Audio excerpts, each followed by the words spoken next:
Hey Tweety, what's up?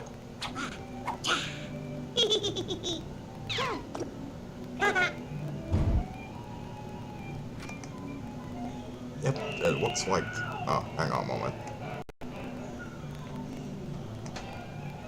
Okay, that's better. Just had to fix the arrangement of the chat box. But yeah, it looks like Tweety's happy to see us, or to see you guys, and to get things started with this stream.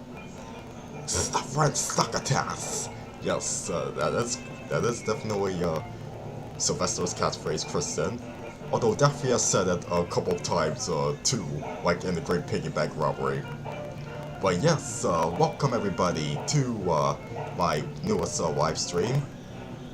A sequel to the Daffy Duck live stream because, you know, after doing that I remembered, hey, you know, this year Sylvester and Tweety have been a duo, a comedic duo for 75 years since the Oscar-winning short Tweety Pie. And not only that, Tweety himself is gonna be 80 years old this November. And yeah, I'm gonna be getting into more details about those historical things as I get to the meat of the program, in which I do some art and talk about this wonderful cat and this wonderful bird. Okay, first I just want to say hi to everybody. Yes, welcome Kristen and Dexter the Nostalgia Tunester, or I'm sorry, I mean Retro Dexter Man. That's his new name, and he has a new avatar too, Frankenstein Jr. I like that. And welcome Starfy. And yes, I have been binge watching South Park on Paramount Plus on Prime Video Canada. Wait. And welcome Plus Blue EP. I'm doing great. And yes, Sylvester is pretty much getting his exercise trying to catch Tweety. Okay, so with this GIF here, I found it while I was looking up some interesting GIFs to decorate this stream with. I believe it comes from, it comes from the short called Museum Scream. It's one of those Looney Tunes shorts that was made in the early 2000s to coincide with the release of Looney Tunes Back in Action. But because that movie was a flop, those cartoons were largely unreleased. Although I actually, at least in the US, because I actually remember seeing this short air on Teletoon around 2003 or 2004. And this short is directed, I think, it's directed by Dan Povenmire, you know, the co-creator of Phineas and Ferb and the voice of Dr. Doofenshmirtz. I hear that these shorts are kind of on the average side, and I kind of agree, like, especially with the animation quality, but can't be any worse than the 7 Arts shorts from the late 60s, 1960s, 7 to 69, right?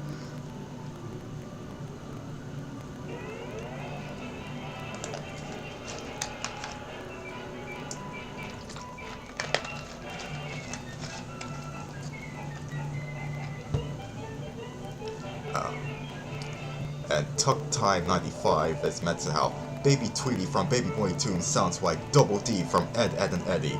Yeah, that's true. Samuel Vincent is in the cast. He's also the voice of Baby Bugs Bunny as well. Let's see if there's anything that I missed. Okay, we got somebody named Your Everyday McDonald's Employee. That's a cool username. They're mentioning, Although I'm new to this channel, I hope that you'll get popular one day, man. You're underrated, and that's gonna change with the content you're putting out. I absolutely admire that encouraging comment. Wishing for the best of me, everyday McDonald's employee. Thank you.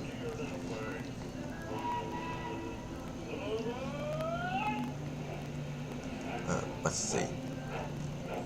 Okay, so let me know if you want me to get things started. If you want me to get things started, just reply in the chat with a cat emoji. Oh wait, I see that Goddess has a cat emoji already, but I want to hear from the rest of you guys if you're ready for me to get started with the meat of this program. Leave a cat emoji in the chat. In the meantime, I'll see if there's a other comment I missed. Yeah, Jai, 80 years of Tweety. And like I said, I'll go more into the details of the history and talk about how Tweety wasn't always the same yellow canary.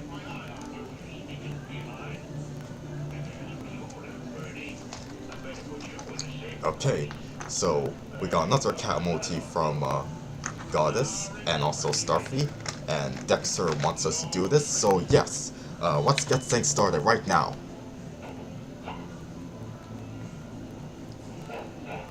Here we go, and this is the drawing that I'm working on, and I think some of you who are recurrent viewers of my streams kind of know the drill. Like, often I do the sketch first, and then as I'm live, I work on cleaning it up and coloring it. And yes, what you see here basically, it is Sylvester and Tweety looking fancy. Sylvester is sort of, he has a vexed face here because, you know, Tweety, everybody loves him, but, you know, not as many people give, at least in Sylvester's mind, not as many people give that much respect for him compared to Tweety. Even though I think Sylvester is a superior character, but him and Tweety are a dynamic duo regardless. Maybe not to the same extent as Bugs and Daffy, or Daffy and Porky, or Wily Coyote Roadrunner. But you know what? Actually no, I do like Sylvester and Tweety's cartoons a little bit more than the Coyote and Roadrunners. Just an unpopular opinion, maybe because of how much I grew up with these shorts on the Bugs Bunny Tweety show. Yes, and once again, I have some Looney Tunes cartoons playing in the background, and it's the short where Sylvester and Tweety are on the train. It's called OwO Bird, and that was the scene where Sylvester was telling Hector, the bulldog, to shut up! I love that.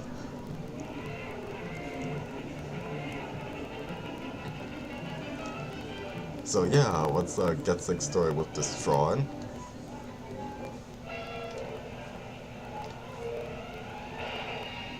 See if there's anything I missed.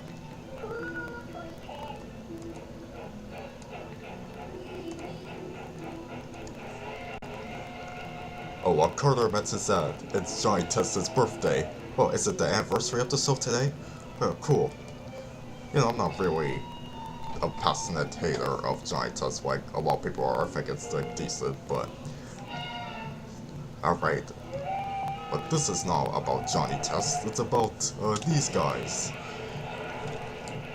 Oh, what the heck just happened here? Okay.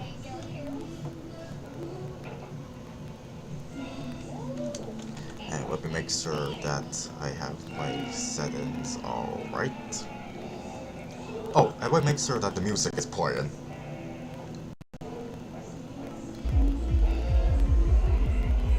I have some techno music here in the other window.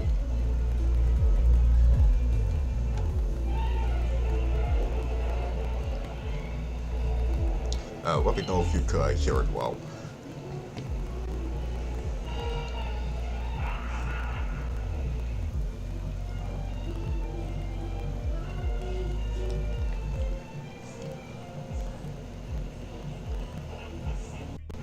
Okay, let's start by inking Sylvester's nose.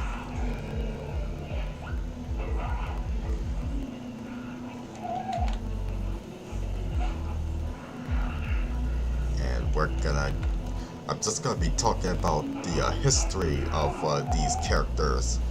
Now, Tweety and Sylvester, of course, they didn't debut simultaneously.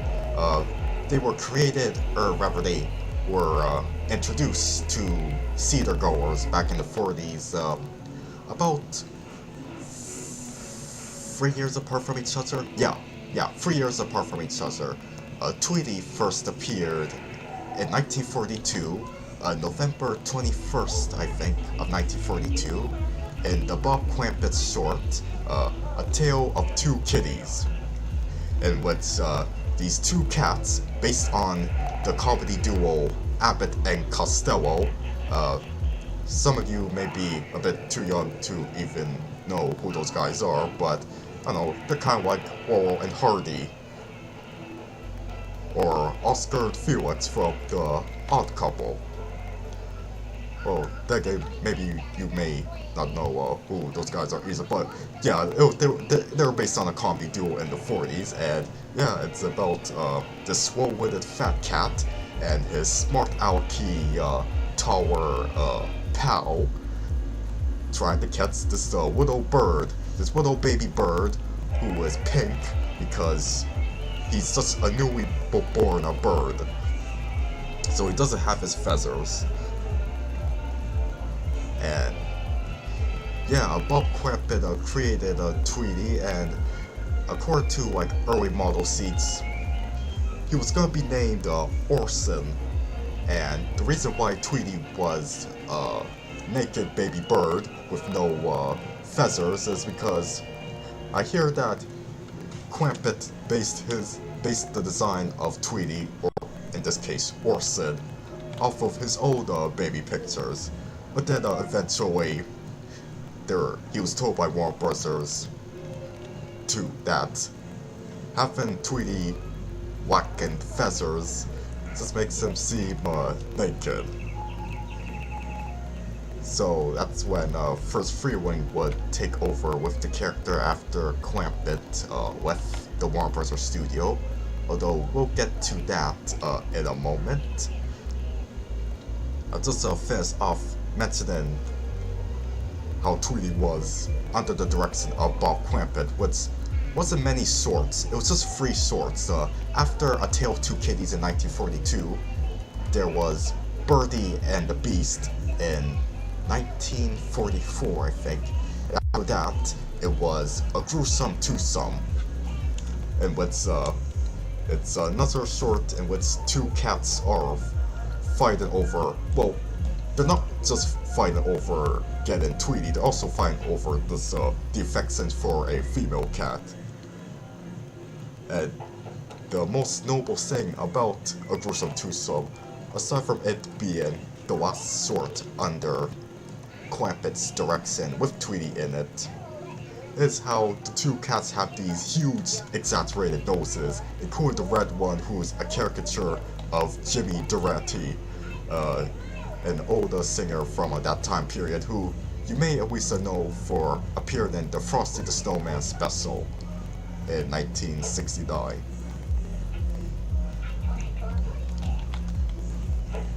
And those cats are also the inspiration for the character design of Stimpy from Ren and Stimpy. So we owe to that short for the creation of that lovable feline, or that other lovable feline, as to say, because we're about to move on to Sylvester's creation. Now, he first appeared on March 24th, 1945, in the short Life with Feathers. Hang on. Let me see if there's anything in chat that I missed. Oh, welcome, Ethan.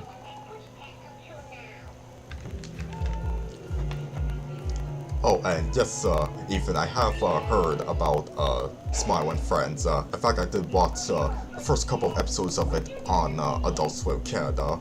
I believe it was the night that it premiered, actually. And it was pretty good.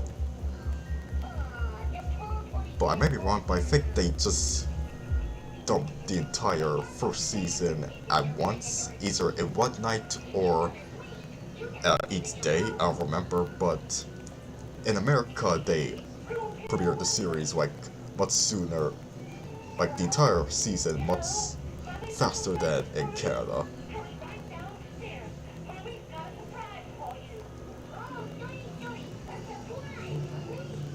And yes, Starfree says that Sylvester and Popeye are their favorite characters, also.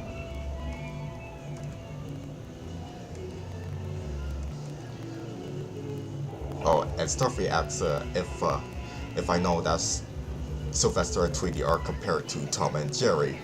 Yes, and here's a hot take. Sylvester and Tweety are superior to Tom and Jerry.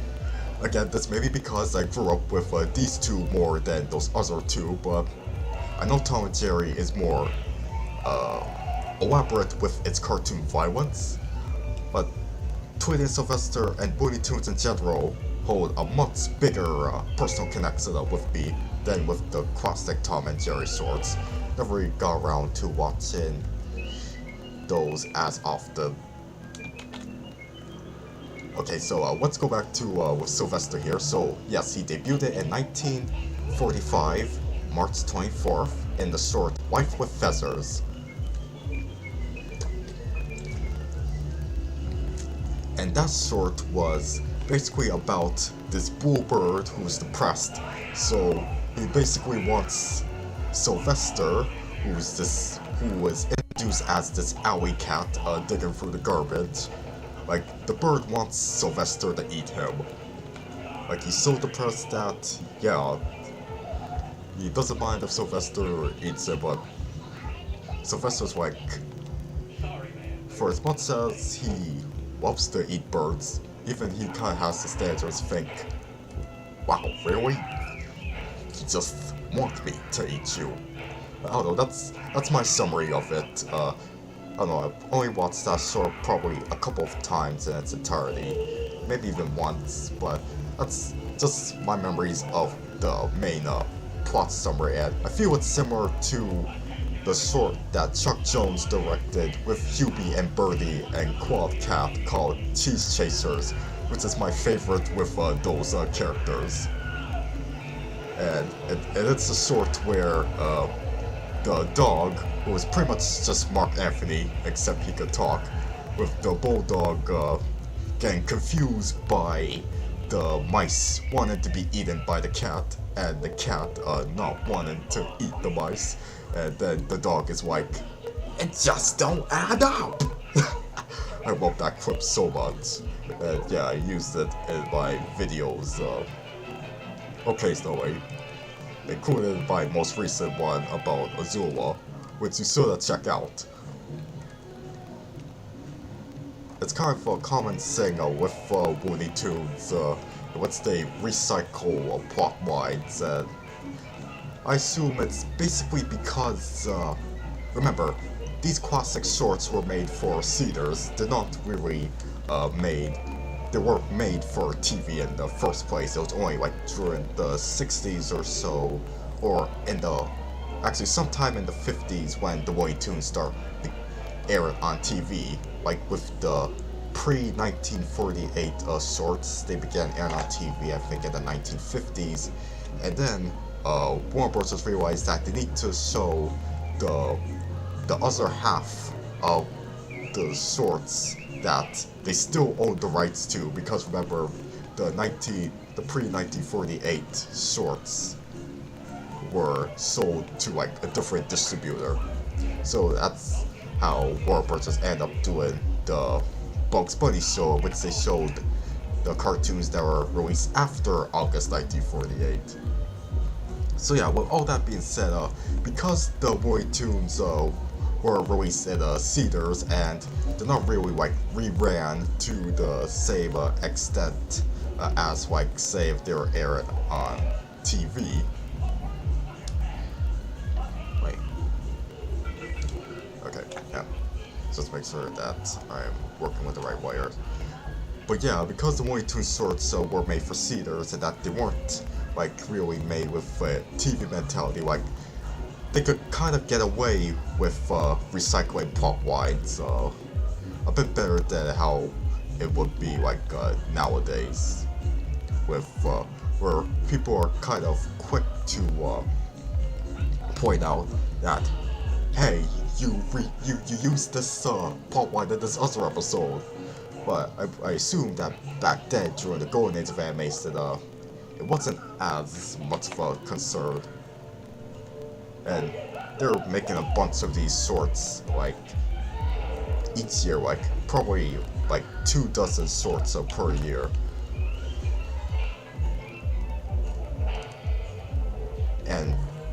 rarely were the Looney Tunes released in theaters, kind of like one after another. Only once it was like a special festival event. And I know there were a few Bugs Bunny cartoon festivals, let's say, showed a whole bunch of classic cartoons in a package.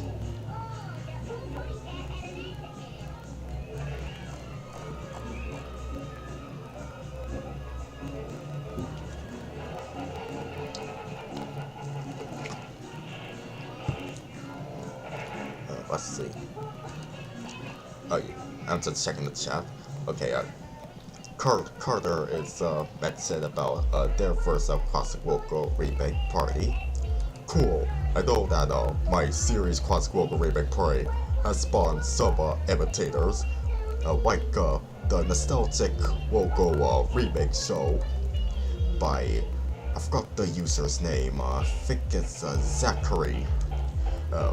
And that was also pretty good.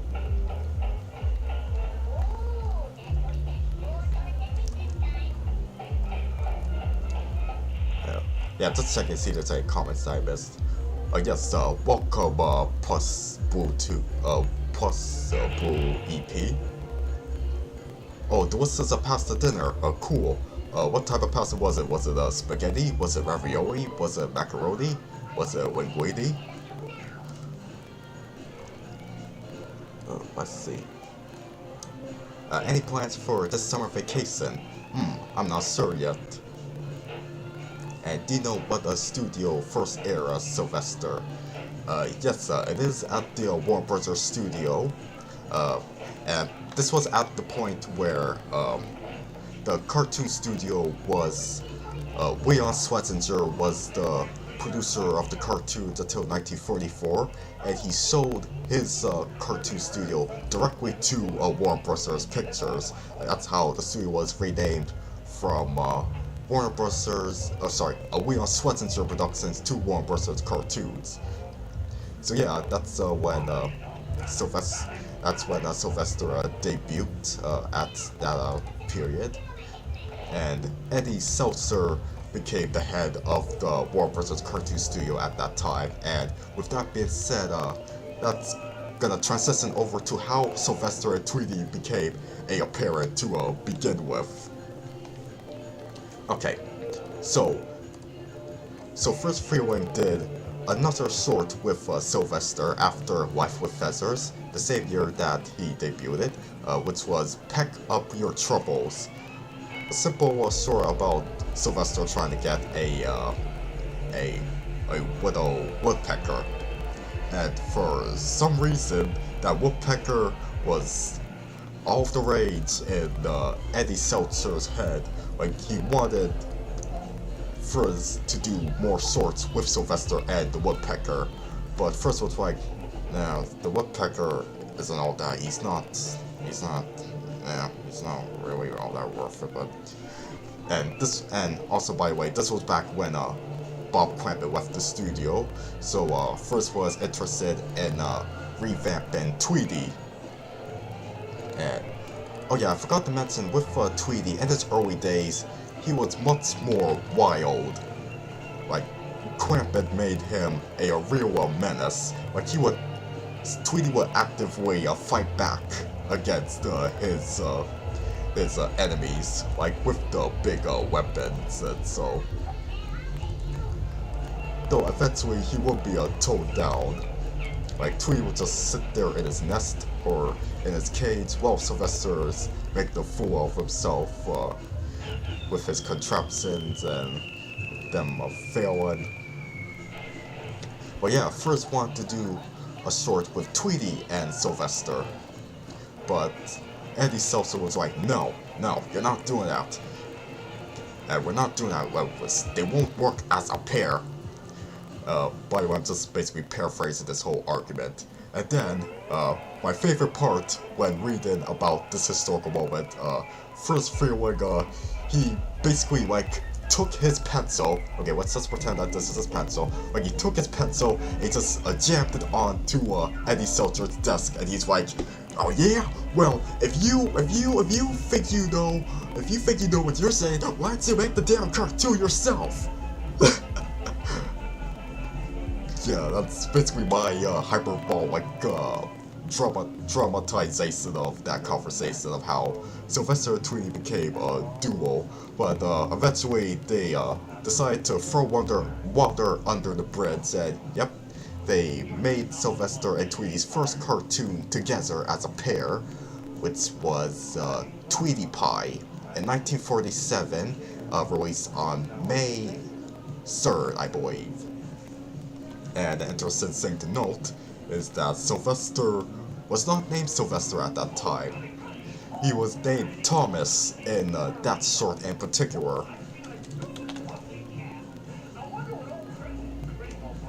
And I don't think he was ever addressed by name in any other sorts. It was like, that kind of makes me wonder, like, was he always named Thomas before 1948, like when Scaredy Cat, the short directed by Chuck Jones, in which Sylvester is with Porky, that's when Sylvester got that name. Well, you have to wonder if this cat was always named Thomas, like on the model seats, or if Friz had a different name for him all along, like when he created the character for Life with Feathers. It was apparently all Chuck Jones' idea that this cat should be named Sylvester as a pun on, I don't know, a scientific name for the domestic cat. Alright, Sylvester is looking good.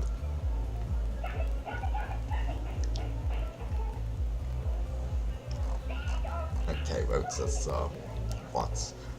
Oh yes, I have definitely watched Baby Looney Tunes, Carter. To be honest, I feel like it gets too much hate. I agree, it's not an S-tier Looney Tunes property, but it's harmless, it's good enough entertainment for like the core audience that it's aimed at, which is like kids under the age of 6. And it has some funny moments that would appeal to Looney Tunes fans as well. Like at one point, Granny was reading a book called Termite Terrace, which of course that's a reference to the nickname of the original Warner Brothers animation studio. And the 4 termites were named Chuck, Friz, Tex, and Bob. And I think you could guess who each of those are referring to, like Chuck Jones, Friz Freleng, Tex Avery, and Bob Clampett. I love in-jokes like those.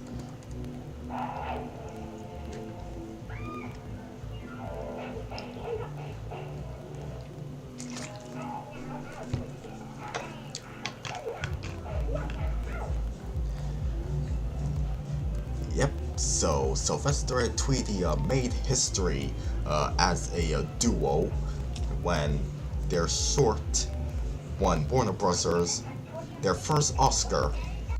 Tweety Pie in 1947 won the studio's first Oscar for Best Animated Short Film, and it is well-deserved. Like my opinions on Tweety Pie, I think it is a good, really great short. Personally, I think there are a little better Tweety and Sylvester shorts that will come afterwards, but this one is great in its own right. Tweety Pie, I mean. And with Tweety Pie winning the Oscar, it is also a great example of how, in general, the Warner Brothers animators don't really like to take Eddie Seltzer's words on things. Like, this is the same guy who was passing by Chuck Jones's office. He saw him or somebody else in the office. Like, he saw him drawing a bull, and then he was like, "Bullfights are not funny. Like, nobody wants to see a cartoon based on bulls." And then Chuck was like, "Well, if he says that, then maybe there is something funny behind it. And that's how Bully for Bugs was made, one of Bugs Bunny's best sorts from the 1950s. And okay, I'm gonna move on to Ink and Tweety. Hang on.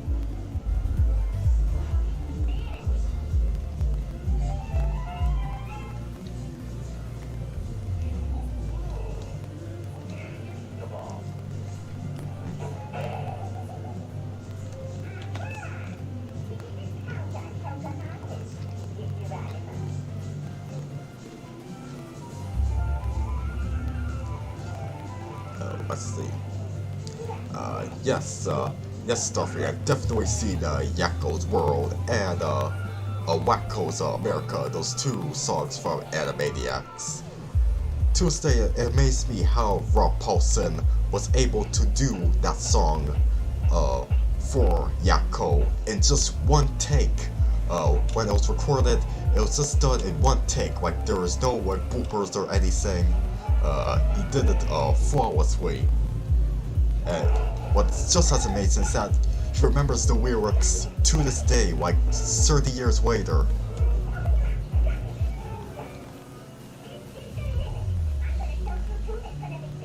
Like, he is a talent, for sure. And speaking of voice talent, of course, there's no way I could talk about Tweety and Sylvester without acknowledging their original voice actor, Mel Blank, who of course did a spectacular job as Sylvester and Tweety. With Sylvester, it's basically his Daffy Duck voice, but without being sped up. And in general, it's based on Leon Schlesinger. He had a lisping tendency too. And Tweety is, he speaks in a sort of baby voice. He speaks like Elmer Fudd, in which he pronounces his R's as W's. And it's sped up too.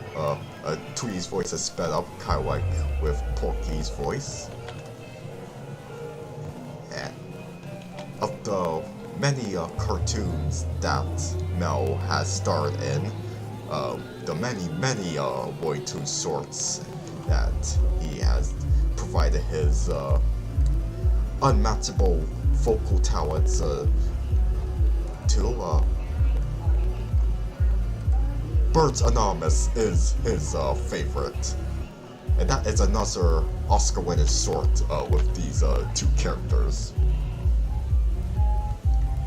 And I really like that one too. With Sylvester, pretty much wanted to stay away from eating birds, thanks to this cat who pops up named Clarence. Clarence tells Sylvester about the Birds Anonymous group, which is basically Alcoholics Anonymous, but it's for controlling the need to eat birds.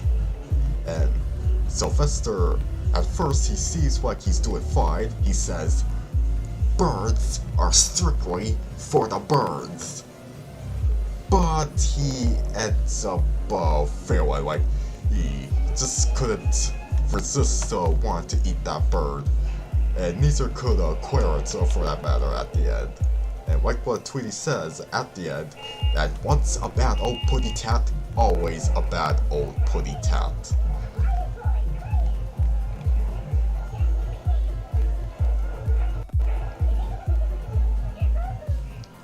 So yeah, that's a favorite short of mine with Sylvester and Tweety, and I want to hear yours in the chat. Make sure you let me know what your favorite shorts with Sylvester and Tweety in it. Actually, it doesn't just have to be the classic shorts, it can even be like moments in general with those characters. It can even be like episodes of their TV show, Sylvester and Tweety Mysteries.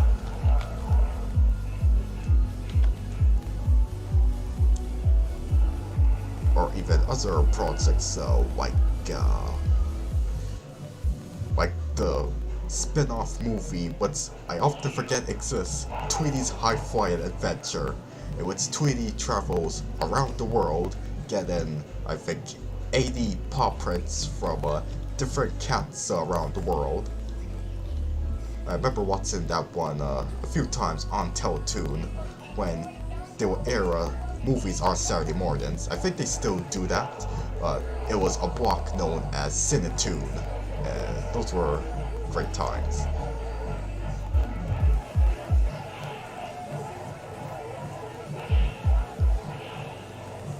Okay, Carter, probably have to put you in a timeout for a moment there.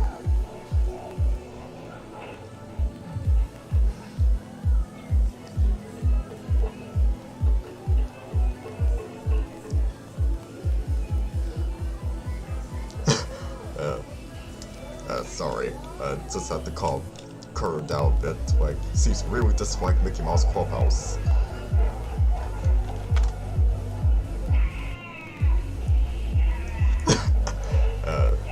Also, that's one of my favorite phrases of not just Sylvesters, but Looney Tunes characters in general. Several of them do like to say, "Ah, shut up."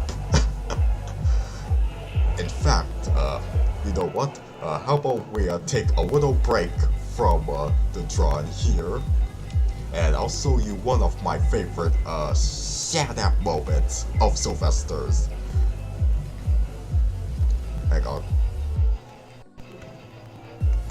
Just pause the music there. And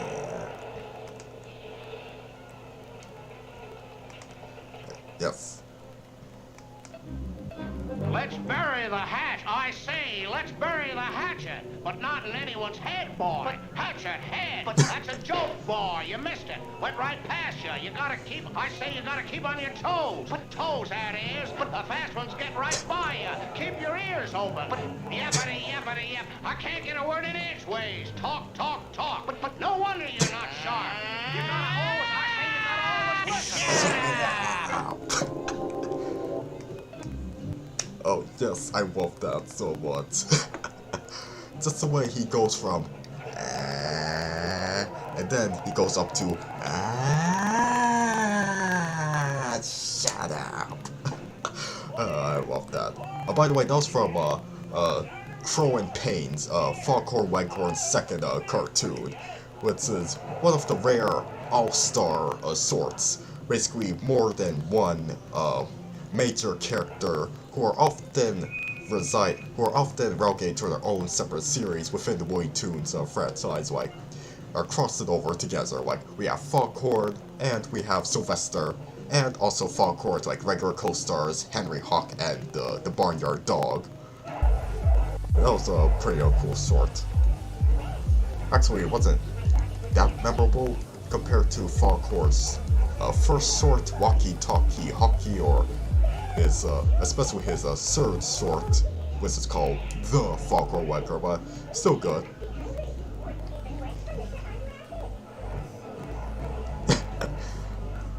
And Jay says that they are a sucker for some Farquhar Whitehorn. Yes, I know. One of the funniest big mouths in animation, for sure. But hang on now. And Jay also says that they don't have a favorite moment, but it's sure as hell one of Tweety's high flying adventure. Yeah, I know. I remember being good actually. But I would have to find some time to watch it. And speaking of direct-to-video movies starring Tweety and Sylvester, another inspiration for doing the stream is this more or less a tie-in to King Tweety. Oh, I'm just checking something here. Yep. The music. But yeah, the logo that I played at the very beginning of the stream, with the newly designed Tweety in the Warner Bros. Animation Shield, that was from his brand new direct-to-video film, which came out just this week, last Tuesday, called King Tweety. And I haven't seen it, first of all, I haven't seen it for myself yet, but the first time I heard about it, I think it was when Dave Lee Down Under did an announcement video on it, and also when Animat on his Pop Live podcast reacted to the trailer for it. That's how I heard about this new direct-to-video movie coming out in honor of Tweety's anniversary, his 80th anniversary, and from what I can remember with... You know what I just realized? I just realized that I need to lower the opacity. What the hell, I'm supposed to do that?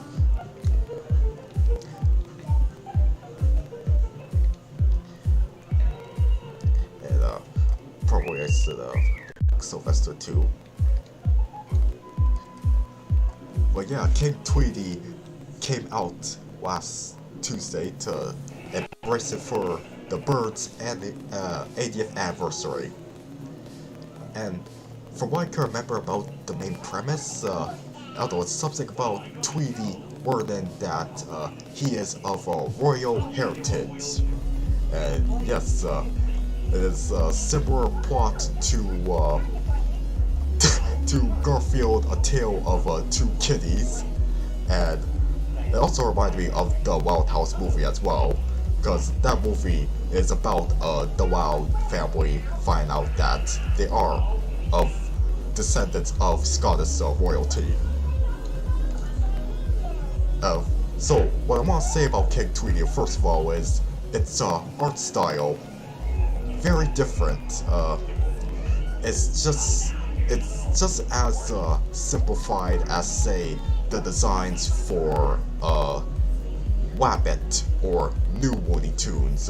You know, the series that ran from 2015 to 2019, I think. And it definitely has, I don't know if I could really call it a case of the so-called cow art style. Well, maybe, I don't know, like, I don't really like to use that term unironically, but yeah, it does have some vibes of a modern Cartoon Network show. You see with Tweety, his beak is pretty much more round, almost like the beaks of the ducks from Breadwinners. And yes, those characters are supposed to be ducks. In fact, when I was looking at the animation style for this new King Tweety movie, you know what it reminded me of? It actually reminded me a bit of Unikitty. And to my surprise, or perhaps to my unsurprise, the woman who directed King Tweety, she actually was a director on Unikitty. And she also directed on Jellystone as well. But yeah, Unikitty was what I thought about when I saw the style for King Tweety. Well, just mute the Sylvester layer. Because of how cutesy and stylized and modernized that Tweety looked. I guess Sylvester too falls under that definition too, although he's a combination of what I just described, the style that they're going for, with more modernized and simplified, but also they seem to be carrying traits from his redesign from Looney Tunes cartoons on HBO Max, in which they gave Sylvester's design kind of like how he looked in the Bob Clampett short Kitty Cornered, with Sylvester and some other cats annoying Porky. It's the only time Bob directed Sylvester, and he did have yellow eyes in that one, as well as a black nose. But in Looney Tunes cartoons, of course, even though he has yellow eyeballs, he still has the signature red nose. And did I mention that Friz Freleng pretty much intentionally made Sylvester to look like a clown to coincide with how he acts like a clown? Just like right now in the background, you know, the short that's playing right now in the background is a bird in a guilty cage. It's the gag right now. It's the gag with Sylvester pull the gun into the hole in the wall, but then another gun pulls up from the hole on the ground. And then when Sylvester shoots the gun into the hole in the wall, like the gun that's on the hole in the ground shoots him in the butt. Of course, that was censored when it aired on the Bugs Bunny and Tweety show.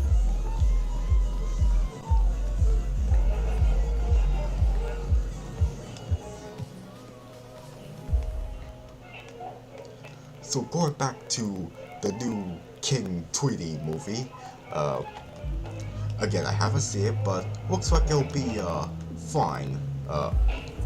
It's not every day that Warner Bros. Animation does do a direct-to-video film based on the Looney Tunes characters.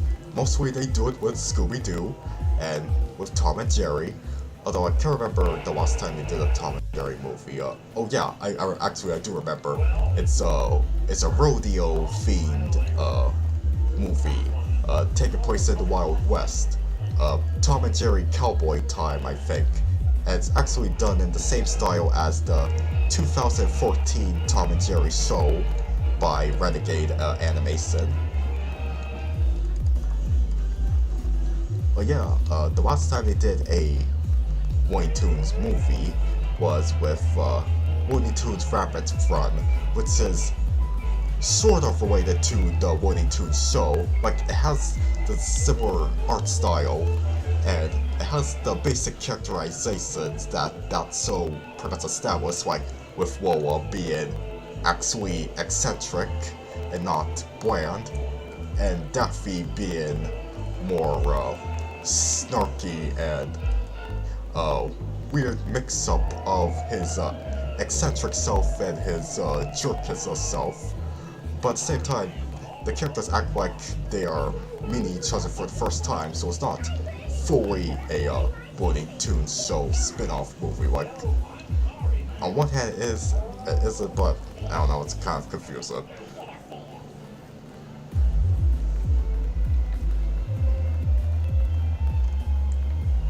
Let's see.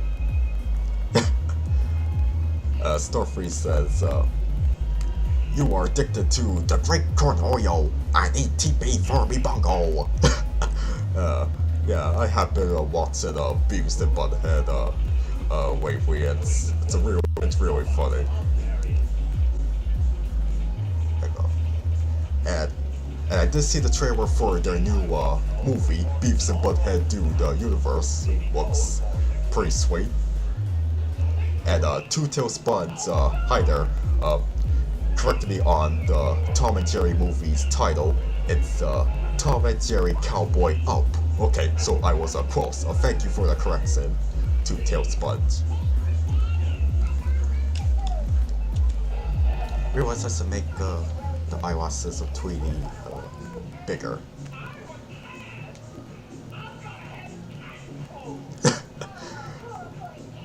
I'm a cat. I gotta have cat food. That's the sort of snow business playing. It's one where Sylvester and Tweety are snowed in, and there's no food in the house except for birdseed. So even though Tweety's okay, Sylvester is not.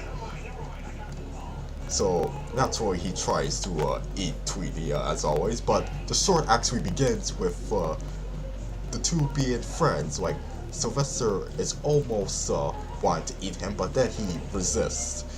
Like, no, we can't try and eat the poor birdie.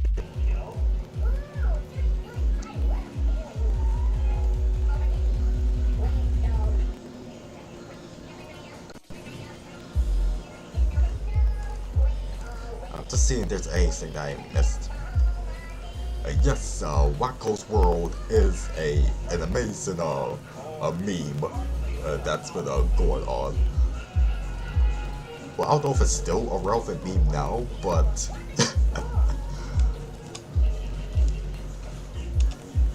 yeah, I've seen some variations on it. They're funny.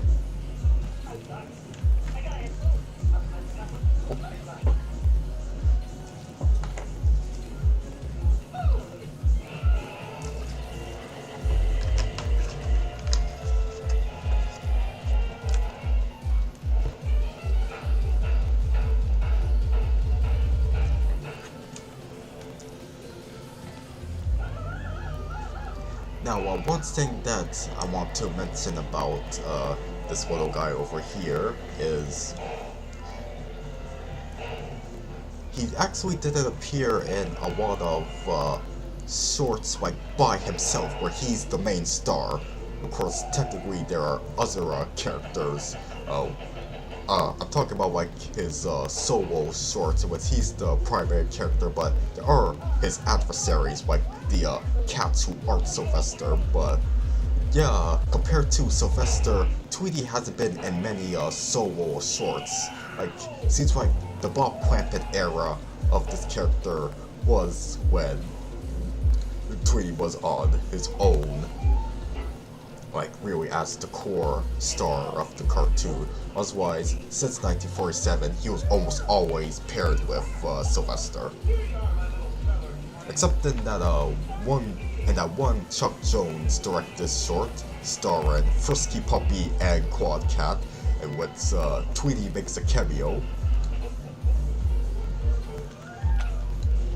No, it's just him saying his catchphrase that he taught a putty tat when Quad was trying to catch him, but Frisky Puppy frightens him, and Quad is sent up in the sky. He like grabs off the leaves that are off of the tree, leaving the tree just with its branches, and that's well how we get Tweety in his nest saying his famous catchphrase.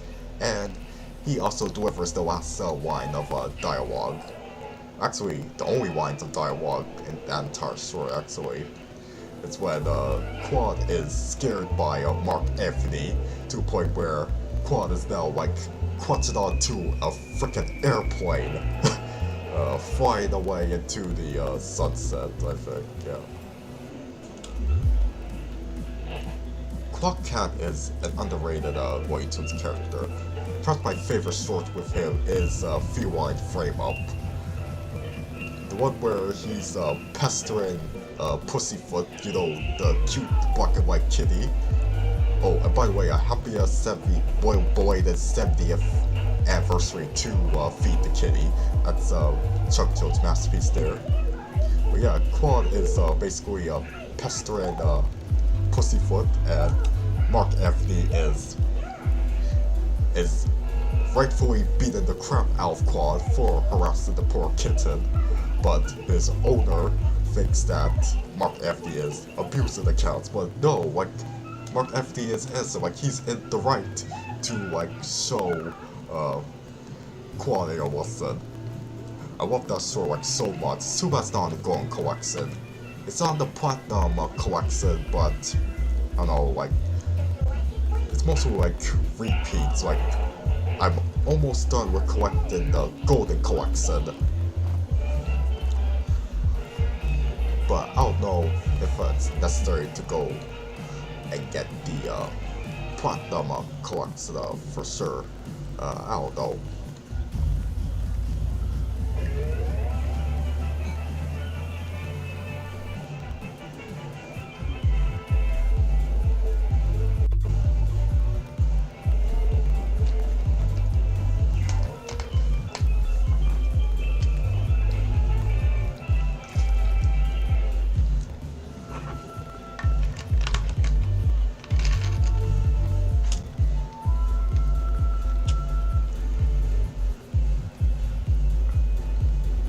So yeah, I got the, so far I'm 4 volumes into collecting the Looney Tunes Gold Collected DVD.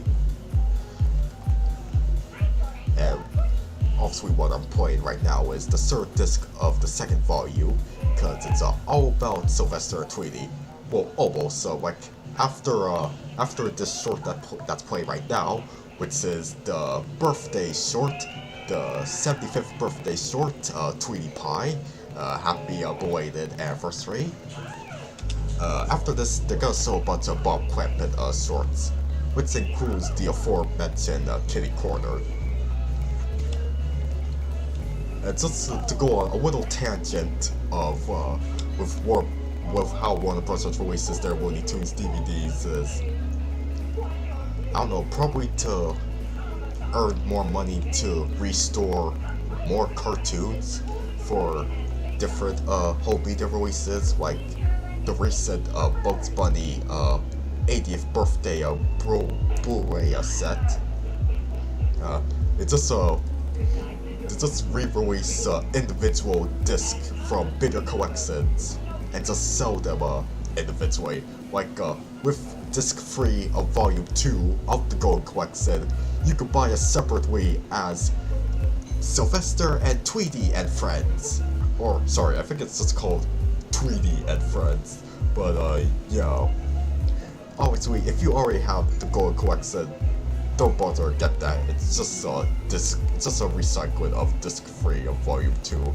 And also, if you have all of the Golden Collection in your DVD collection, whatever you do not, I repeat, do not get the Feline Frenzy, Feline Frenzy, I have to say it like how Tweety would say it with the W's, that DVD as part of the Superstars DVD collection, the series that's the less elaborate spiritual successor to the Gold Collection, but its main purpose is just continuing releasing sorts that weren't in the Golden Collection, but with the Sylvester and Tweety entry in that series, all of the cartoons, all of them, are just in the Golden Collection. So if you're like a serious collector, like it may or may not be worth your getting at all. Like there's so many Sylvester and Tweety cartoons that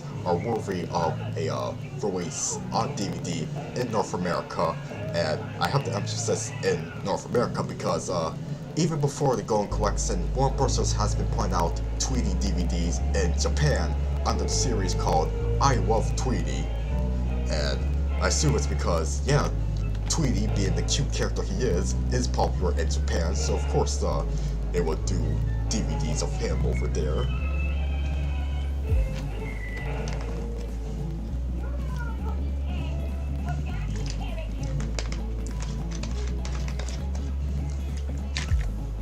And those Japanese DVDs, but I think they do have English audio tracks. They have Tweety and Sylvester cartoons that are not in the Gold Collection or the Superstars series. And yeah, it sucks that they're not on the on DVD in North America, because there's so many great sorts. Like take for example, one of my favorites is A Street Cat Named Sylvester in 1953. It's the one where Sylvester, he finds himself he gets himself into Granny's house. And it's also with Hector the bulldog. He has a leg injury, so whenever Hector is in pain, Granny comes over to give him the medicine, which he absolutely hates. And yeah, it's just another life in being Sylvester, wanting to catch Tweety. And I love, like at the beginning, of course Tweety says his usual I taught putty catchphrase, but Sylvester has his own variation where he's like, I taught a Tweety Bird. So yes, it's chase at first sight. Oh yeah, there's also the part where Sylvester hides inside Granny's basket, and his fur ends up being part of the saying that she was knitted. And then Sylvester ends up with a quilted pattern on around his waist area. Oh yeah, I love A Street Cat Named Sylvester. I can go on with all of the sorts with these characters that aren't on the Gold Collection.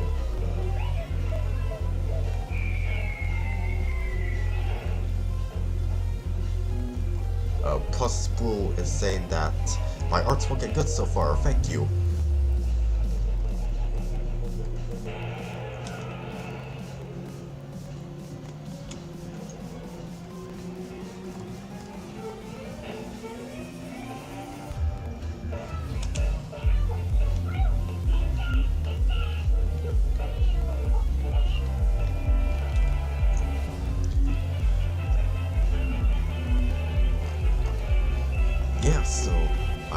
almost done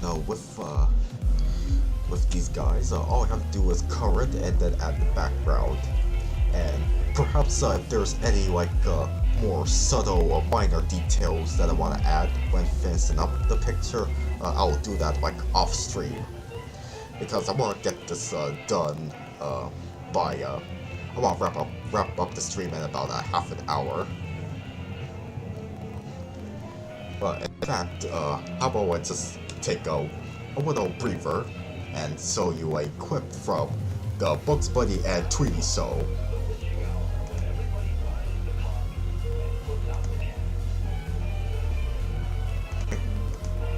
Pause the music.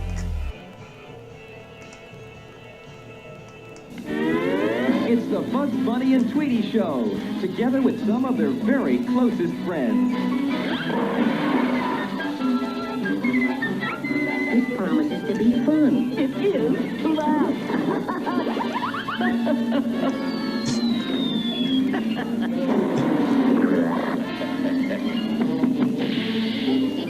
Oh, this is my very favorite show. Get in on the fun with the Bugs Bunny and Tweety show. It's the Bugs Bunny and Tweety show, together with some of their very closest. Okay, so with that, just now, that was a clip from 1986. Oh yeah, the reason why you're not seeing the chat like on screen is because I accidentally pressed to make it be invisible. Sorry about that. But yeah, that clip that you saw just now of the Bugs Bunny and Tweety show was from 1986, just a year after the Bugs Bunny show got that name.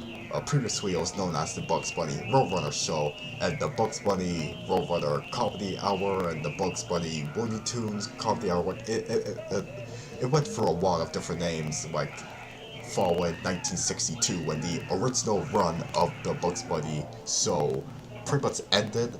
You know, it started off with just 3 shorts for half an hour with wraparound segments hosted by that Oscar-winning rabbit, Bugs Bunny himself. Wow, just to think about that workload. Like they're doing that, those wraparound segments on top of directing the shorts, like the main shorts going to the theaters. Like, wow.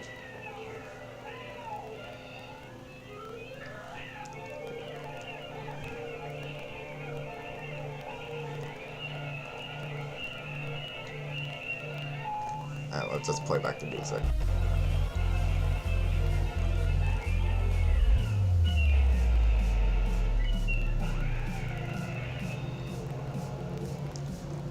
So yeah, I see Starfree asked what happened to the comments.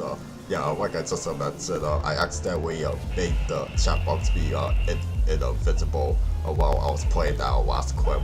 I was just rearranging the chat box so it would be above like the clip, because some of the text was being cut off because the video clip was overlapping it.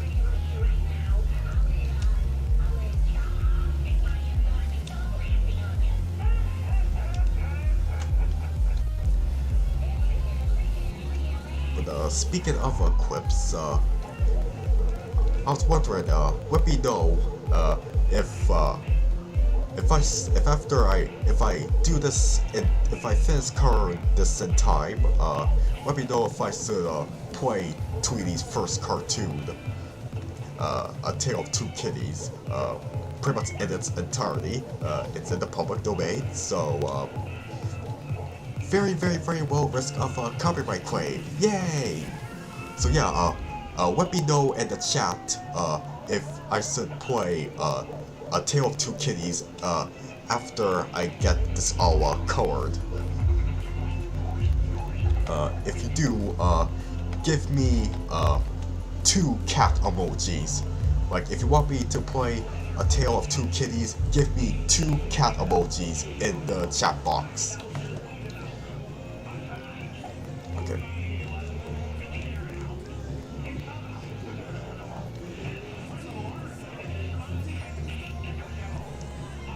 yes, the important thing is we are still enjoying the stream.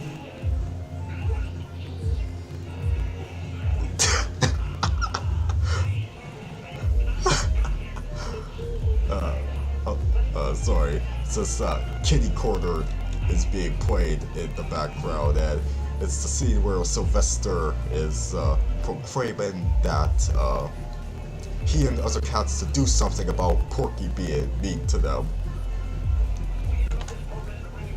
And he says, "Are we men or are we mice?" And then the other mouse is like, "I want cheese." Oh, darn. Sorry, I was just auto-saving. I was just saving what I've been doing so far on Krita, just in case it crashes. Just in case. Okay, so I'm getting 2 cat emojis from Starfy and Jai, and plus Blue. So yeah, we are gonna be playing A Tale of Two Kitties after I cover these guys.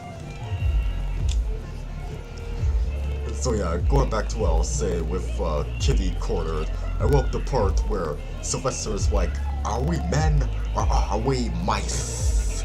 And then the little kitten's like, "I want cheese." And then Sylvester just smacks him. And I also love how Sylvester says the word smacks as he smacks the cat. I also wish Bob Clampett did more shorts with Sylvester, because I love the exaggerated animation that went into when he was speaking. He really overdid it with the saliva when he was talking. Well, that's what Bob Clampett and his crew did best, with the extreme exaggeration with the character animation. Like, it's lovely. Even though Chuck Jones is my favorite director of the Looney Tunes shorts overall, and he has his own style of charm and exaggeration, there's no denying that Clampett plays a huge influence in my animation style too.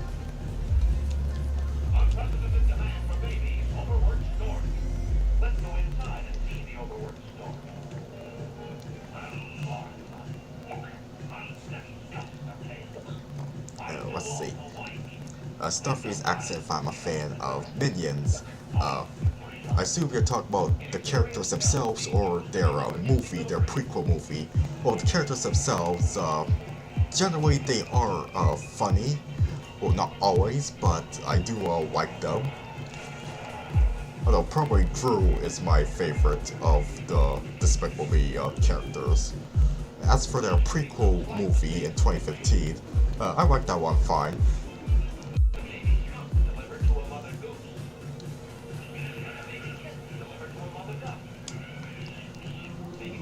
Well, my favorite character there, I guess I will have to go with the one that Sandra Bullock plays, Scarlet Overkill. She's a mildly amusing, badass villain.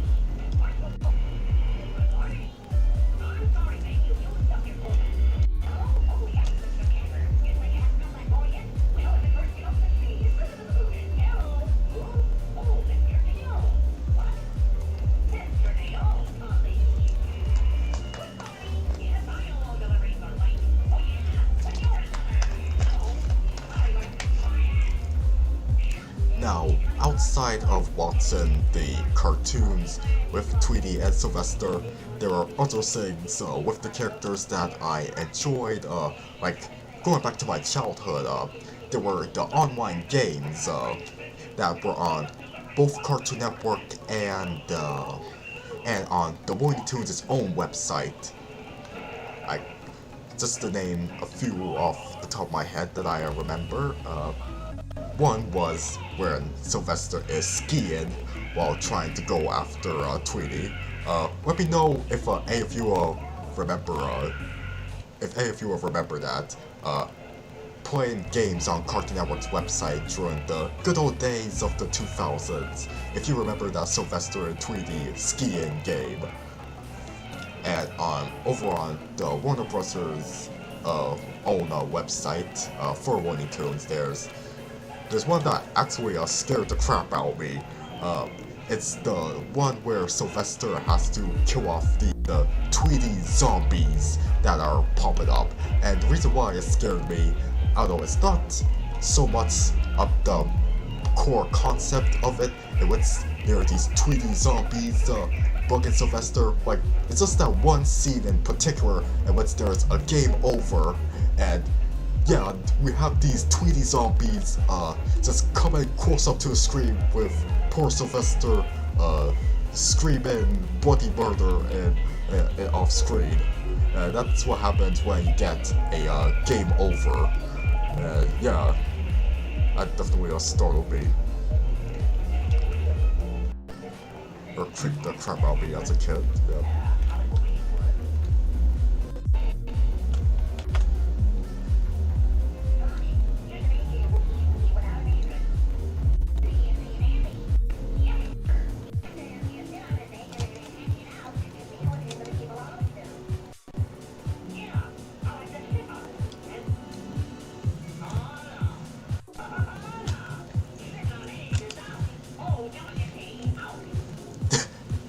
OwO out! That's not how you spell out, Daffy. Silly goose. Darn fool duck.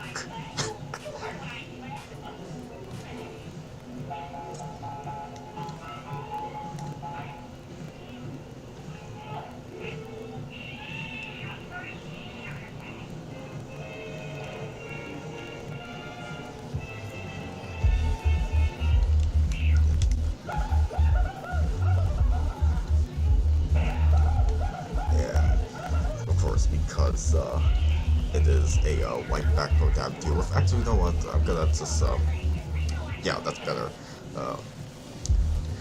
Because it is white fur and white eyeballs, also the bow tie and Sylvester's like fur around the stomach here, like they're white. I have to make sure I mute the plain white background.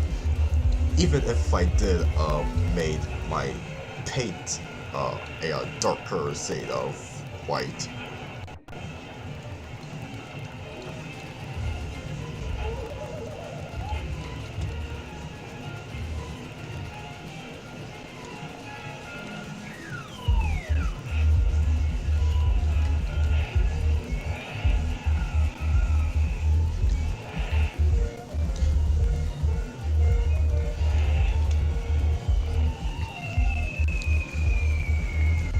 So what I was just thinking about is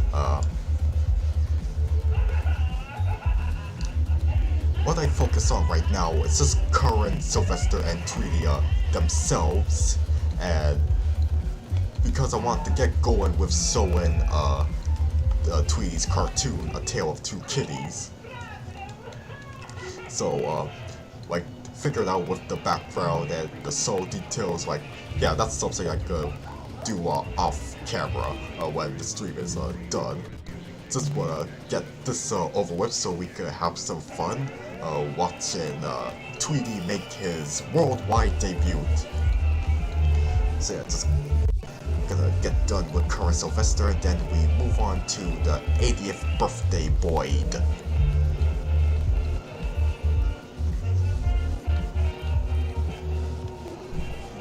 Well, overall, I'm glad that you guys are liking how the drawing is turning out so far, and I hope you enjoyed the history lessons that I gave on Sylvester and Tweety.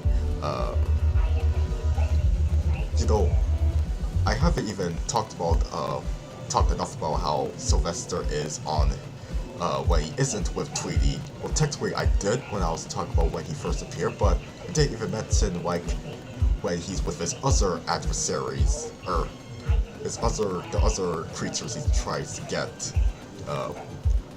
I don't know about you, but I really like the sorts where he tries to go after the baby kangaroo, Hippity Hopper. Like, with my favorite entry in that series being, well, the one titled Hippity Hopper in 1949. It's the one where, well, it starts out with a mouse discovering the baby kangaroo, right?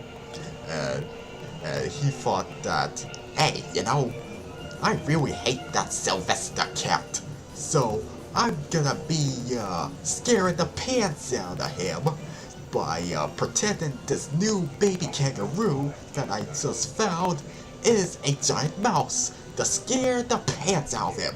Scare all 9 wives out of that sucker.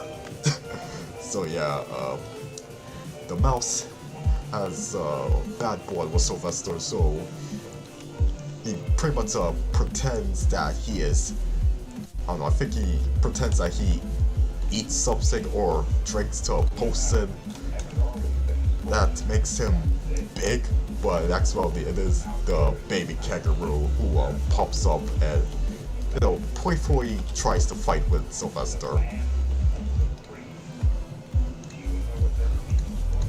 And then, of course, they also have the bulldog, who Robert McKibson would also use in the sorts with a different black cat.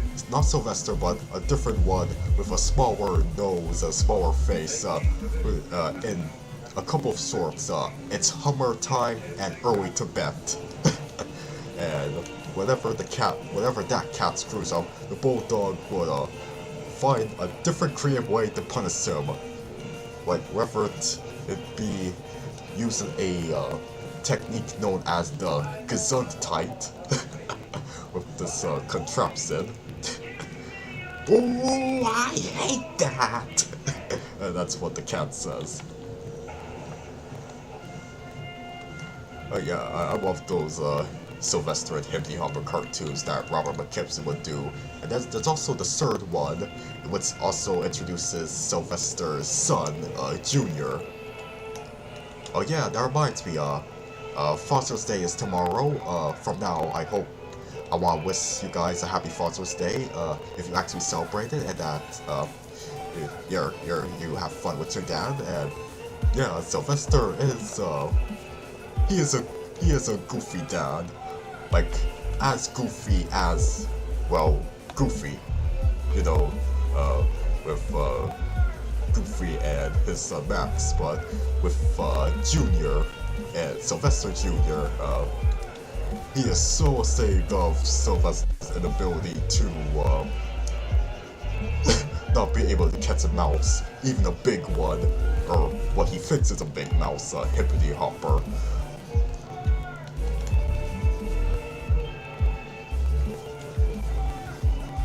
But other than Sylvester's incompetence in that regard, he is a pretty good father to Junior.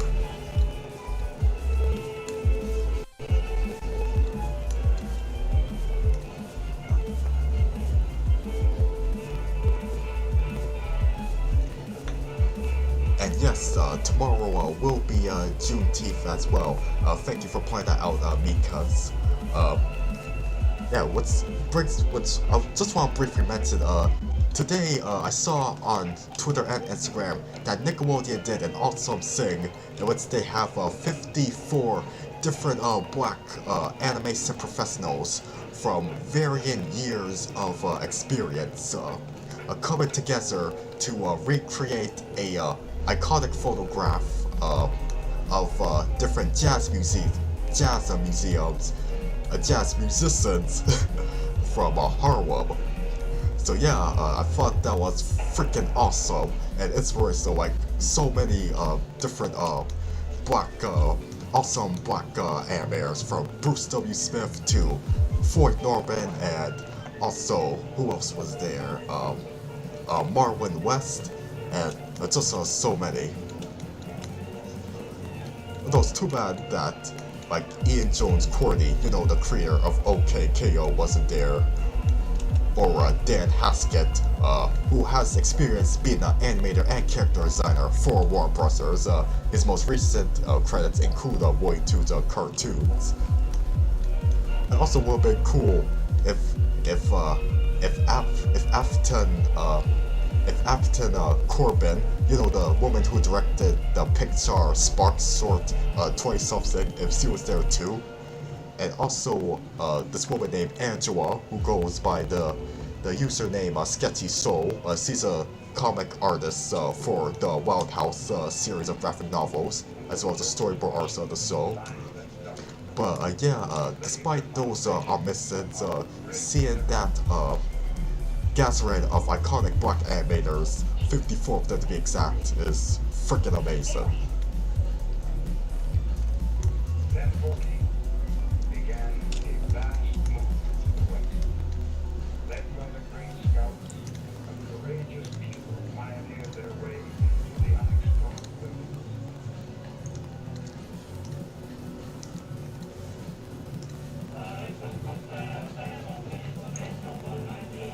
Probably have to make Sylvester the inside of his mouth was supposed to be a dark red there.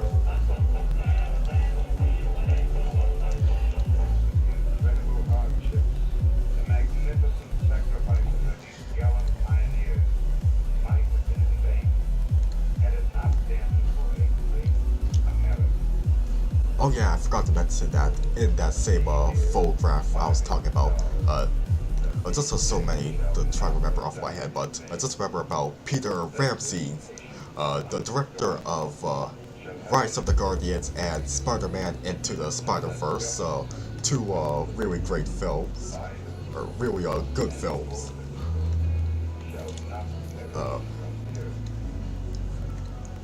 Let's see. If I've Starface accent, if I heard of the delightful children from down the way. Oh, definitely. They're my favorite villains from Kids Next Door. Just how they talk in unison at the same time. Although I do remember the one episode where Lenny, the one who wears the football helmet, he left the group for whatever reason. It's been a long time since I saw that episode. I don't remember the full details or context, but yeah, he leaves the delightful children from down the lane quintet, and he even takes off his football helmet.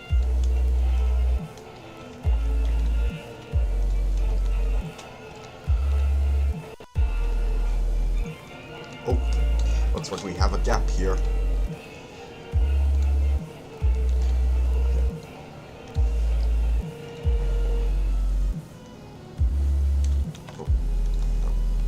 Black. And here we go.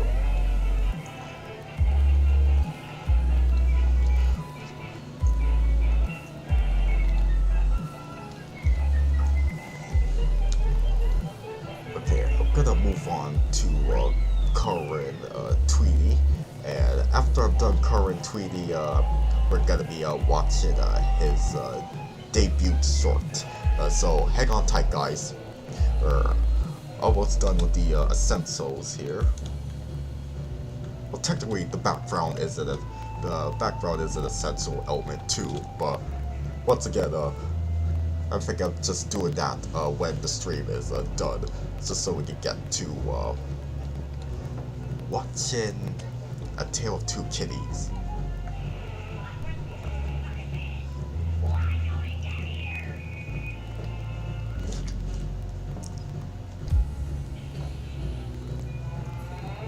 Welcome, Super Ready Man. Just gonna be current Tweety, and then I'm gonna be playing his first short afterwards.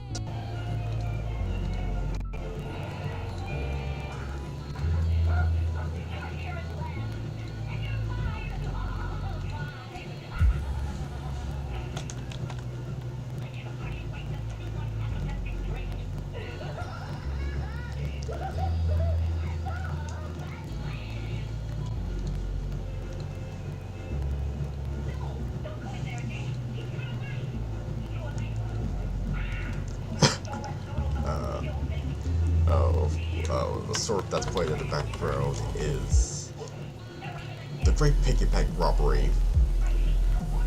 Easily my favorite Bob Clampett short starring Daffy, although it has competition with what do you call it? Drafty Daffy. And there were rumors that this short was the first one to air on Cartoon Network, but then other sources are saying that it's Rhapsody Rabbit.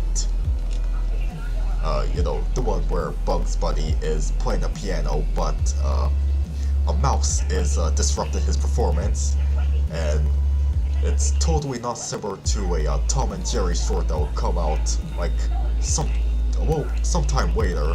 Like the rivalry pretty much started. This big controversy between the two pretty much started because I don't know when the shorts were being considered for an Oscar nomination. I don't know, like the Academy, somebody at the Academy got them mixed up or something like that.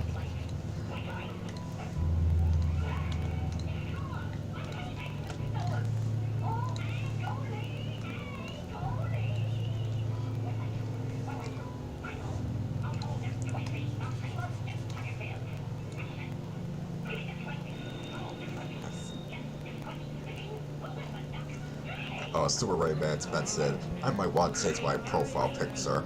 Okay. Although I do like your choice of, what's his name?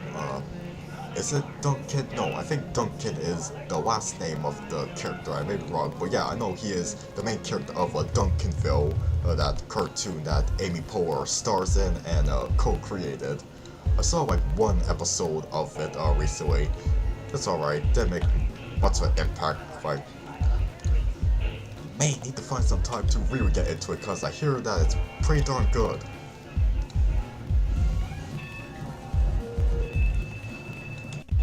I mean, it's not every day that we get a Fox cartoon that lasts more than one season. Even if the catches, it has to be based on a dysfunctional family. Because that's what sells around here on the Fox network. Like, the adult cartoons have to center around a dysfunctional family.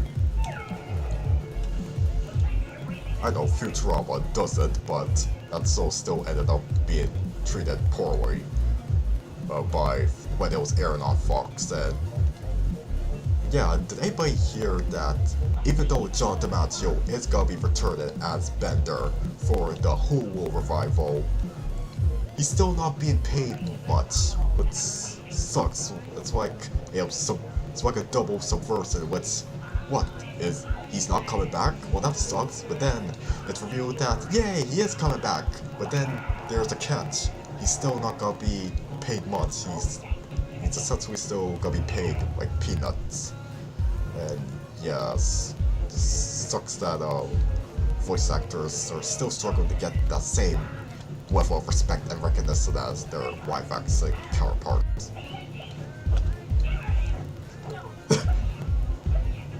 Pussycat Puss! This is one of my favorite scenes from the Great Piggy Bank Robbery, with Daffy, or rather, Duck Tracy, just going over his rogues gallery. And one of them, Pussycat Puss, it's just Sylvester in a gangster outfit.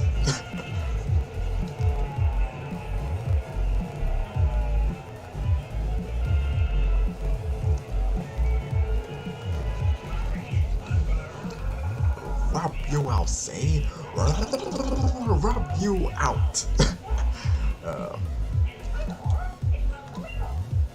Also, I think it is a cool thing that the cartoons are playing in the background, because whenever there's a moment that I just have to quote along with it, you know, I just have to add some extra fun to the stream.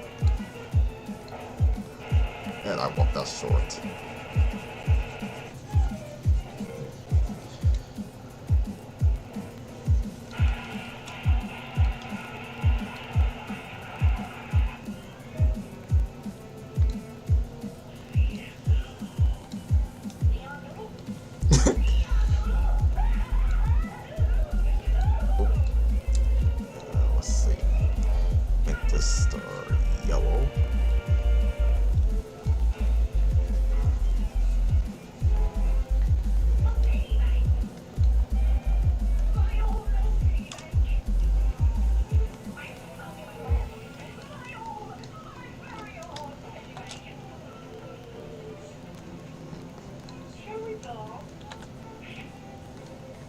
save the changes.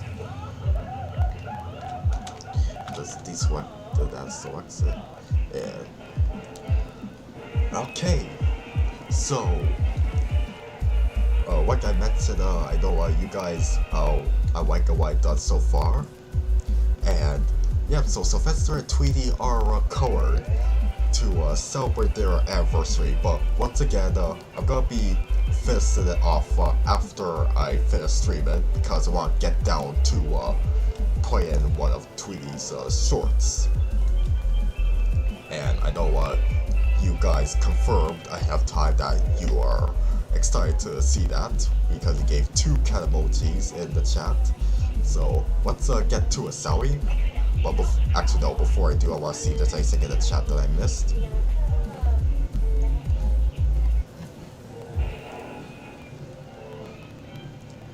Let's see. Yeah, Starfree, I know that with Kids Next Door, like each season has, since the first episode, each season will have an episode where the delightful children from down the way celebrate their birthday, and Kids Next Door will be coming out to stop whatever nasty plans they have. And speaking of the word out, I see that Jay is quoted Daffy from the short that was played earlier, Baby Ball Neck. Oh, WT out. Starfree asks if I watch Paw Patrol. No, like it's a little below my age group, but I am definitely aware of its popularity. And it has a movie that came out, which at least I hear from Animat that it is surprisingly good for a movie based on a show that's really for like really young kids.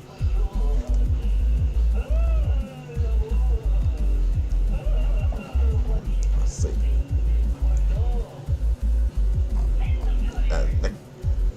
Nicholas says that he likes Sylvester and Tweety. Yes, I love them too. This is one of the reasons why I am doing the stream. Because I want these guys, like, again, unpopular opinion, they're better than Tom and Jerry. Oh, Gus is asking, what's under my hat? Do you have a bald hairstyle? Okay, here's a dramatic reveal.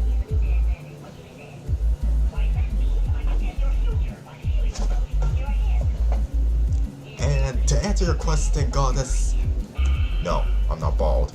I have a nice, perfect short haircut. Oh, and Nicholas has mentioned that I have a that they have a Looney Tunes face mask. Awesome. So yeah, I just took off my little hat here. Let me know if I should keep it off or I should put it back on. Yeah, let me know in the chat if I should keep on the hat. Leave me an emoji in the comment section of a hat if you could find one. Just leave a hat emoji in the chat if you want me to still wear the hat for the rest of the stream, or if I should leave it off. And yeah, Starfree, I did mention previously that I do kind of like Popeye, although I do need to watch more of the Fleischer shorts. You know, the black and white ones, because I hear that the colored ones at famous studios aren't as good. Okay, so Starfree's saying, so far I'm getting a comment from Starfree saying that I should have the hat on. And so is Ethan. But Gauss is saying that I look cool both ways. Alright, enough dilly-dallying. So I finished coloring Sylvester and Tweety. Once again, I'll finish it after the stream, but now it's time that we end things off with playing Tweety's debut short, Tale of Two Kitties. make sure you get your popcorn ready, or whatever snacks you have, or your drink. Let's get things started.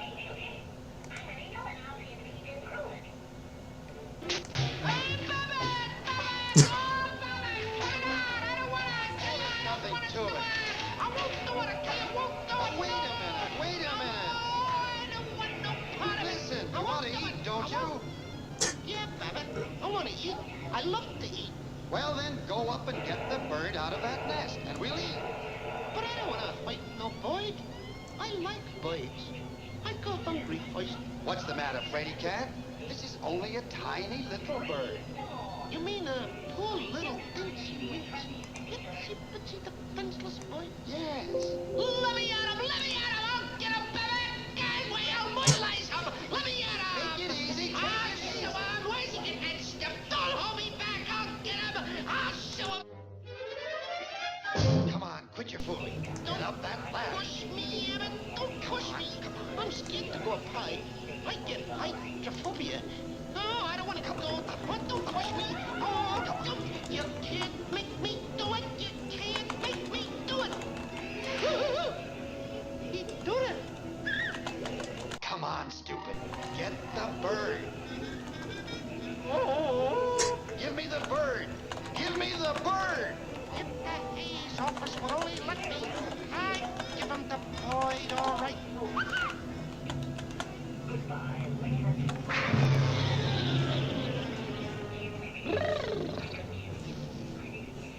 Oh, baby!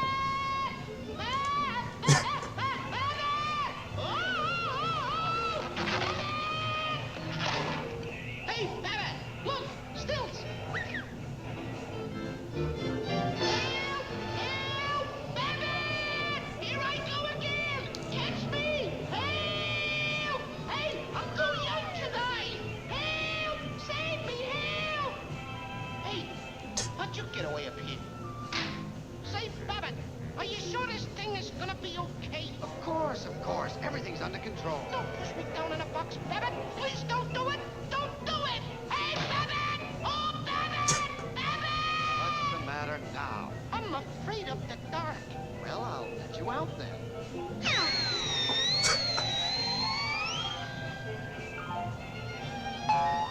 Here he is.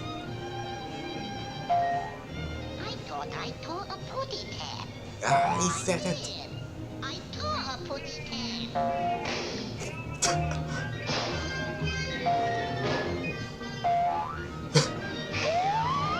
You see what I mean? How wild Bob Clampett's version of Tweety was, right?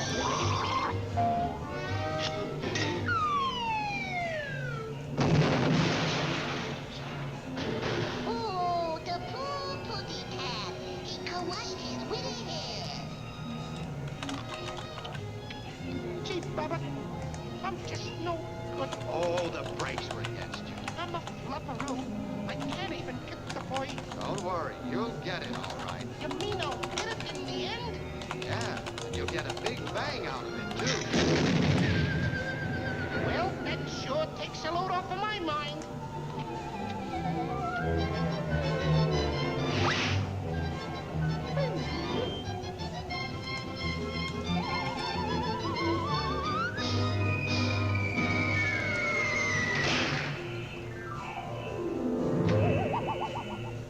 Hey, cut it out! Cut it out, pigeon! Don't do that! This sweetie pitty went to Martin. Babbitt! This sweetie pitty stayed home. Babbitt! This sweetie pitty had roast beef. Babbitt! Well, what do you know? I ran out of pitties.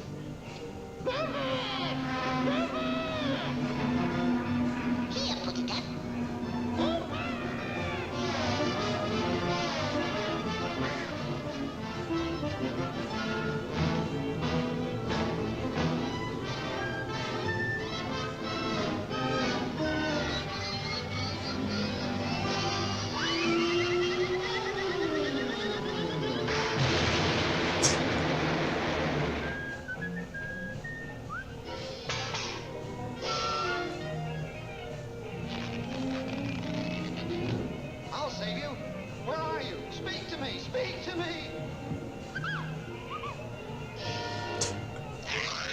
Come on, stop your clowning. What's the matter with you? Aren't you ashamed? I don't know. Why do you do these things? I'm a bad pussycat. Oh, I just can't seem to get the boy. Keep no use. Don't worry. I can't do it. This'll get you up there. Contact. Contact. Contact. Contact. Contact. Contact. Hey, Bubba! I'm a spitfire!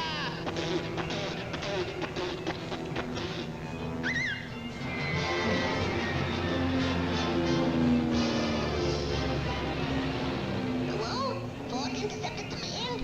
I see an unidentified object flying around my widow head.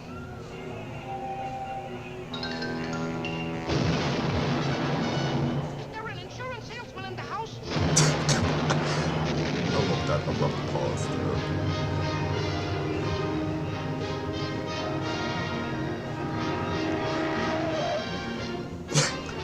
I love that cop out. Airway, lights out, total blackout. Wake it up, Putty Pet, wake it up. Airway, lights out, total blackout. Hey, now's our chance. Come on. Turn out those lights!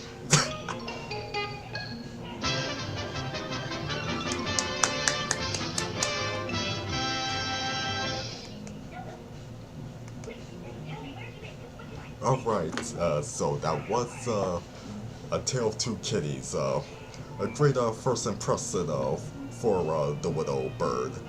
And yes, Nicholas, that early version of Tweety is not yellow, because I mentioned this earlier in the stream, but Tweety is supposed to be like a newborn baby bird. That's why he doesn't have his feathers. It was only when Friz Freleng started directed him was when he was given his yellow feathers. And I think it's definitely for the best. It's similar to how Friz helped redesign Speedy Gonzalez when he took over being the main director of that character from Robert McKimson. Like, the first design of Speedy is honestly ugly, I'm not gonna lie, but yeah, Friz and one of his animators, Holly Pratt, made Speedy like much cuter.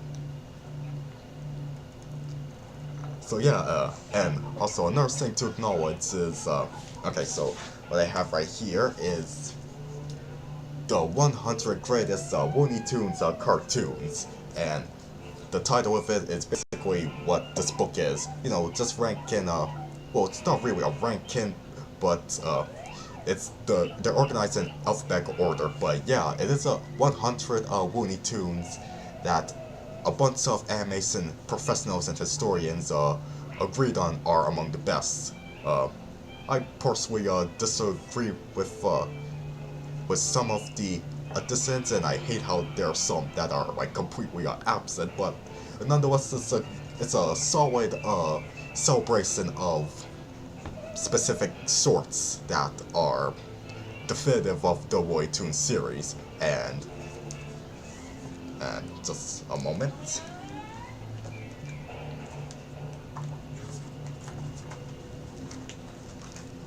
Yep. And the one we just saw is on here.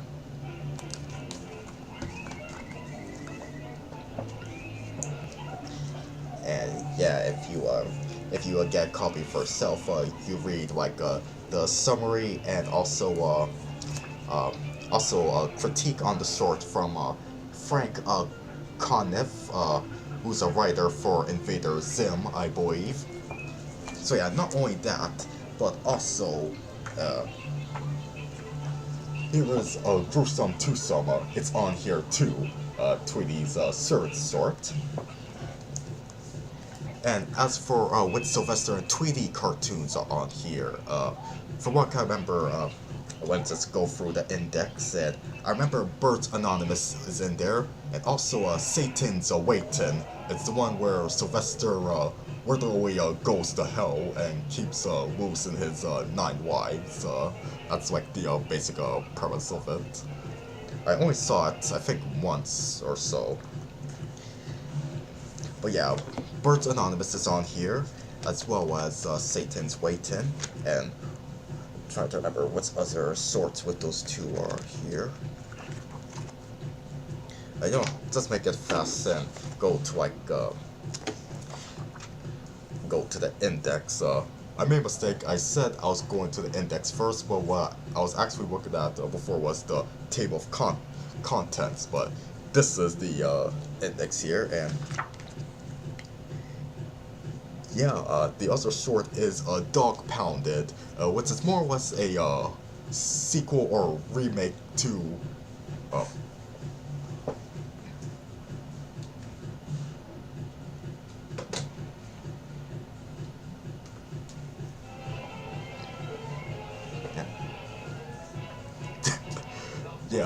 Dog Pounded is basically a remake of Ain't She Tweet, the one where Sylvester is trying to catch Tweety, but has to go through all those bulldogs, a whole entire backyard of bulldogs, like hundreds of them. Like, it's basically similar to that short. Dog Pounded is similar to Ain't She Tweet, but you know, there's no granny in it. But who is in it is actually Pepe Le Pew. I don't know if that's a major spoiler, but he makes a cameo appearance when Sylvester disguises himself as a skunk to scare off the dogs. And just when Sylvester thinks he's successful and about to eat Tweety, nope, there's Pepe doing his usual shtick. Goddess says that Satan's Waited is funny. Yeah, well, like I said, I only saw it like once, I think.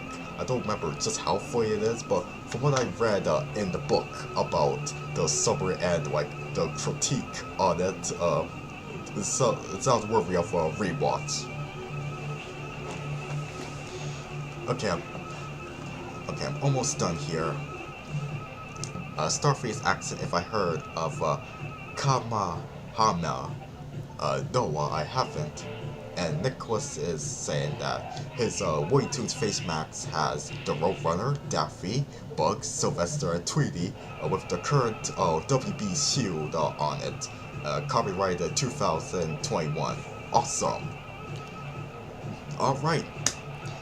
This is gonna be a wrap. I hope you guys enjoyed this history/drawing stream for this iconic pair of Looney Tunes characters. If you did, make sure you hit the like button and you leave a comment. And if you're new to this channel, if you're watching this stream, whether if it's live right now or the replay, make sure you hit the subscribe button for more fun cartoon content like this.